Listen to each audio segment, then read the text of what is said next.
Отдавна, много отдавна, трябва да е било в началото на 6-то хилядолетие преди Христа. Или още по-рано. От горещия минерален извор тръгнало всичко.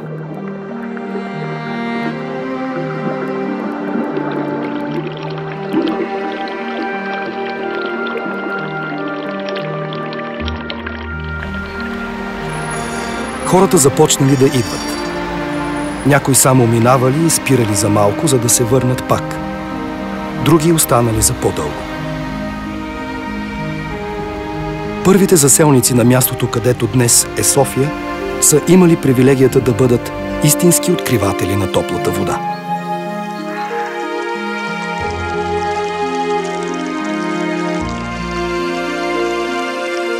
Кои са тези прародители, избрали да живеят на кръстопът?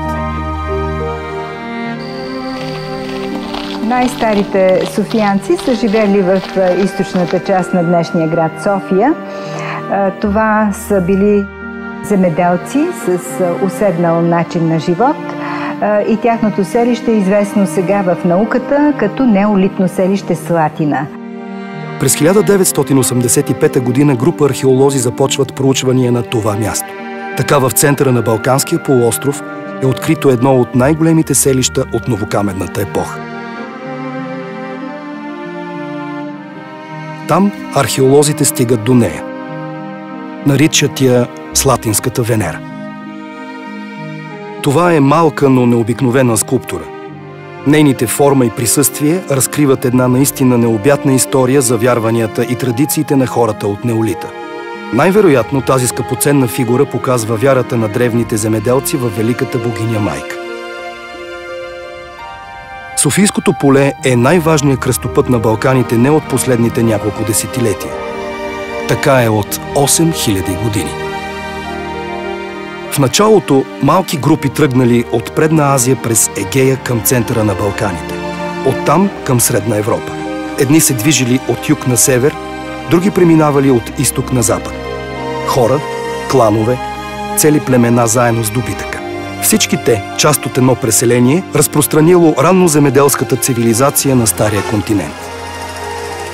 Така територията на днешната българска столица и нейните околности стават пресечна точка на двата основни цивилизационни потока от Азия към Европа.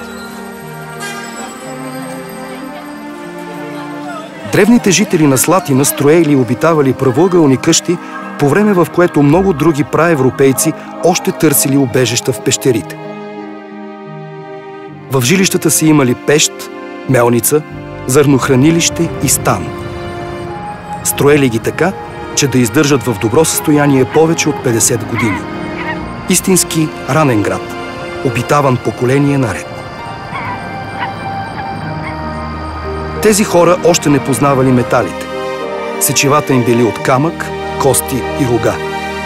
Но те имали своите митове и легенди, почитали духове и прабожества непознати за нас. Малка част от това неразгадано все още мироздание излиза на бял свят чрез реликвите, които земята край София е запазила.